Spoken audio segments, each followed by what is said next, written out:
Hello and welcome to WPMR. I'm going to do several segments of the recent trip that Rich and I took to New Jersey, Pennsylvania, primarily for my brother Frank's funeral. On Thursday of last week, we left Virginia Beach for the long 6-hour drive to Mount Laurel, New Jersey, where we stayed in a Marriott Courtyard. The trip was uneventful. That evening, Carolyn and Jim picked us up and we went to Ponzio's Diner. The next morning, everyone was gathering at the funeral home for an open casket to view Frank. It was much too early for us to try and get there, so we did not go. I might have said before that my brother Frank, during his last 5 years, had had multiple cerebral infarcts, and sometimes he actually had some dementia due to these infarcts, little strokes in his brain. And he often would say he did not want anything, he did not want an obituary, he did not want a funeral, and whatever. Unbeknownst to him, Pat planned his funeral. We all thought that Frank would precede Pat in death, but that's not what happened. Anyhow, nephew Peter picked Rich and I up and drove us over to Pendle, Pennsylvania, where Our Lady of Grace Church is located, and the Mass was beautiful. Only the priest can give eulogies in the Philadelphia Catholic Diocese.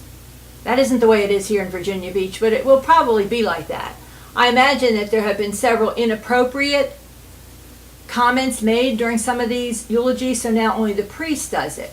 However, the readings could be done by members of the family, and the readings for Frank's service were by Kitty, that would be his daughter Kitty. Her son did one of the readings. Pat's nephew, a cousin of Pat and Frank's children, did one of the readings, and Pat and Frank's nephew Peter, my brother Jim's son, did one of the readings. And everyone was able to participate in some way by attending or going over to the cemetery. After the funeral, we went to the new Veteran Cemetery at Washington's Crossing Park, which was very meaningful because the children grew up going to many picnics there, and many times I'd been there too. It was near Trenton, where I went to nursing school, and when I graduated from nursing school, Pat and Frank and my parents had a graduation party with me with that's 5 children that Pat and Frank had at the time. So it was meaningful. The Veteran Cemetery was beautiful. It's still under construction. Frank had a full military funeral. In the coffin back at the funeral home, his daughter Kitty insisted that he be dressed in his uniform, and they said that he looked beautiful. I saw a picture of him. Mike took a photo of him. And so when we got to the cemetery, at a full military funeral with a volley of gunfire and the folding of the flag, which was presented to the oldest son, Michael.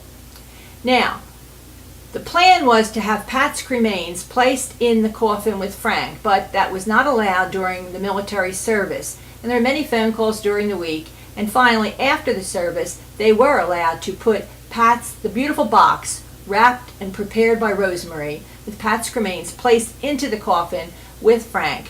Mike, oldest son, stayed after the service to make sure the coffin was opened and Pat's cremains were placed in there. And now the children feel that there has been closure. Their parents died within 4 weeks of each other almost, and they feel that their parents are together for eternity. After the funeral, and there were many cars coming into this cemetery, Frank, who said he wanted nothing, would have been amazed at all the people that came to his funeral service. My husband Richard was in the reading at the cemetery. The children had asked that he read The Watch, which is a poem about a Navy boatswain. Before Frank read that watch, he gave some remarks about the significance and importance of the role of a boatswain's mate in the Navy. My brother Frank retired as a chief boatswain's mate. Rich is an excellent speaker, and it was very good to have him give this explanation.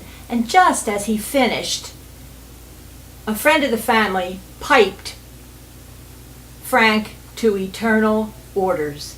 It was very significant. I was told at the funeral home they played the video that I'd made last year, which I titled Tin Can Sailor.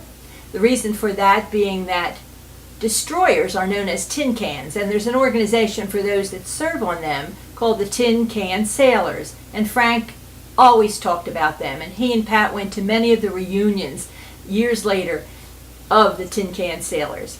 Since Rich, my husband, had served also for about 3 years on a destroyer, he knew the role and the importance of a boatswain's mate. So it was very appropriate to have him read.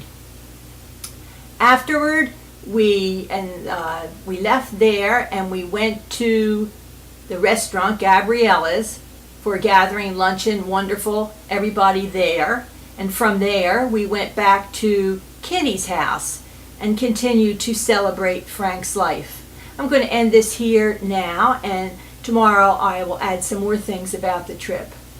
It was sad, it was very sad to say goodbye to my brother. It was sad to say goodbye to my sister-in-law. They now are together, and I know at peace. And we are too. There has been closure. They will be greatly missed. They were such an integral part of my life, and I can't even imagine how difficult it had been for the children.